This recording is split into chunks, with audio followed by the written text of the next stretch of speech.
Both a hectic and historic scene here in New York City. Take a look behind me. A lot of Trump protesters and counter-protesters right now. We're here on Beach Street in Chinatown, and this is where the water main burst. As you can see, it's a gaping hole right now. The First Lady of the United States is right behind me right now. Dr. Jill Biden meeting with military families and veterans. Take a look behind me. The owner is working, trying to get this water out of the parking lot. As inflation continues to climb in the Bay Area, small businesses simply want to know when the relief will come. Does anyone scream bananas more than stilts? He actually picked up our phone call, but then once we told him that we were Channel 5, he hung up. Now that SU plans to move from code red to code blue. What's your message today to young athletes that might be experiencing hate speech? Pro-Semitism, that we like to call it. And we're learning now that one of the construction workers is fighting for his life. And when carbon dioxide levels are low, it's breweries like Seneca Street here in Manlius who feel they're at the bottom of the barrel. Although the Topgolf in Cranston is nothing more than one big sand bunker right now. Just take a look behind me. That's Air Force One. She just landed. It was a really dense, thick snow today. It looked like a scene out of a movie, as one of Brazil's most wanted is now behind bars. We're continuing our team coverage tonight with John Perik. Now, John, you've been in New York City all day at these protests. What can you tell us? Guys, good evening. A much quieter scene here outside of the Manhattan Criminal Courthouse, where former President Donald Trump was arraigned. Earlier today, though, protests galvanizing the square behind me, both pro and anti-Trump protesters coming to express their opinions following the indictment of the former president.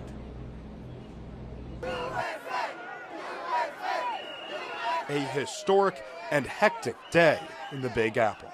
It's about having a voice. I think it's important for people to come out to these events and see for themselves what's actually happening. What clearly is going on is an attempt to prevent the American people from being able to decide the future of their own country. This morning, protesters met outside of the Manhattan Criminal Court to express their opinions on former President Trump's indictment.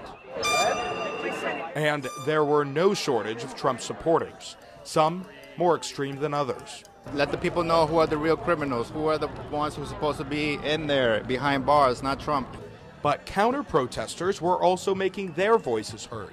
It's a danger to democracy. I mean, the worst thing that this ex-president has done is putting democracy in doubt. Trump's visit to court today is over the allegations involving hush money paid to adult film star Stormy Daniels. These are the actual investigations that are being conducted against this president. The first one has just come into fruition. They want to silence us, and they want to get rid of Trump. Michael Corridon is an immigrant from Ireland. We have to allow freedom to reign. If America falls, the world falls. Whether left, right, or center, Americans tonight are looking for answers. In New York City, on a hectic and historic day, John Perik, Citrus TV News. And in running, we often hear many things are bigger than winning or losing. And if you need proof, we found it this week at the finish line. At Syracuse University in Haven Hall, Woo, Johnny! You'll find one supportive friend. Oh, good try. Whether Meg Wilkie's friends are playing pool, the piano, Good job. Woo! or dancing, Meg seldom participates in the fun because she's usually tired from doing what she loves most. I ran this morning before work, 6:30. How many miles? 4, but then I ran 5 tonight at the track. Meg Wilkie runs a lot. It's her passion. I'm not gonna do this hard, you know? Because for Meg, it's all about distance. And I've run 30 marathons. And look right behind her. She's got the hardware to prove it. This is from London, New York City, and this is from Oregon. Meg's journey to each finish line she's crossed is as improbable as her journey to Syracuse University. She was born with a developmental disability, but thanks to the Inclusive U program, Meg is living her dream. She is truly the embodiment of if you work hard, there's nothing you can't achieve. Josh Jones is one of Meg's mentors at Inclusive U, plus 165, which offers the opportunity for people developmentally challenged to attend college. Being able to run one marathon is impressive. Being able to run the amount that she's run it's next level. And that's just what her friends on the club running team will tell you. I mean, it's inspiring and honestly makes me feel like I'm not doing enough as a long distance runner and I should be pushing myself more a little bit. She is what drives most people and like what inspires people like to even just come to practice because they're like, I don't feel like running, I'm tired, I had a whole day of school, I'm hungry, I just want to take a nap. And then you see Meg at practice running several miles on the track or just going outside. I never thought that I would be so inspiring to people. And yet she is.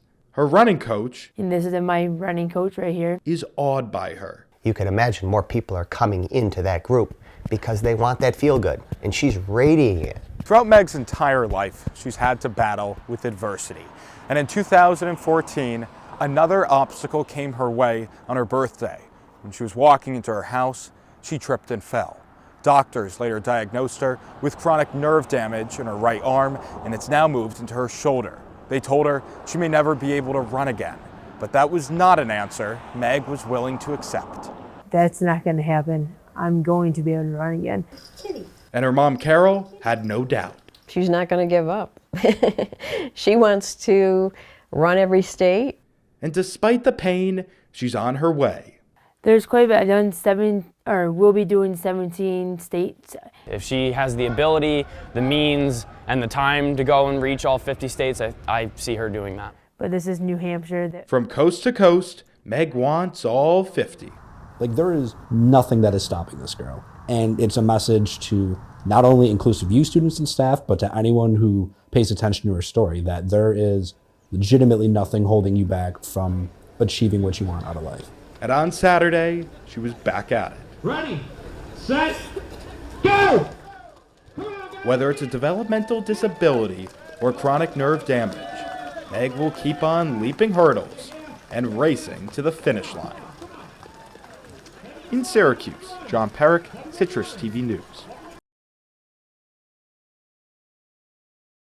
We're here on Beach Street in Chinatown, and take a look behind me. You can see this is where the pipe burst yesterday, and now crews working around the clock trying to restore water. But the big story this morning is the traffic.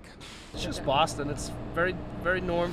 Just another day in the city. Detour signs non-existent, leaving drivers just as confused as their GPS. I can see my destination, but I can't get there. The roadblock caused by ongoing work after a 12-inch pipe burst yesterday in the heart of Chinatown, turning the streets into a river. It's a serious problem. Warren Pepicelli manages the building next to the water main break. A lot of traffic's coming down, so it's going to mess up the traffic. Pepicelli is lucky his sink isn't dry, but he says as the day goes on, he'll still feel the impact. Loading and unloading things would be a problem. This truck with nowhere else to go, forced to make a tight squeeze down a narrow one-way. Jerry Knowles made the same turn this morning. You're just so used to it. It's just a part of the city. Live with it and adapt, and that's about it. And if you live here in Chinatown or if you work in the area, the city says once the water's restored, just run it for a few minutes to make sure it's clean. In Chinatown, John Perik, WCVB News Center 5.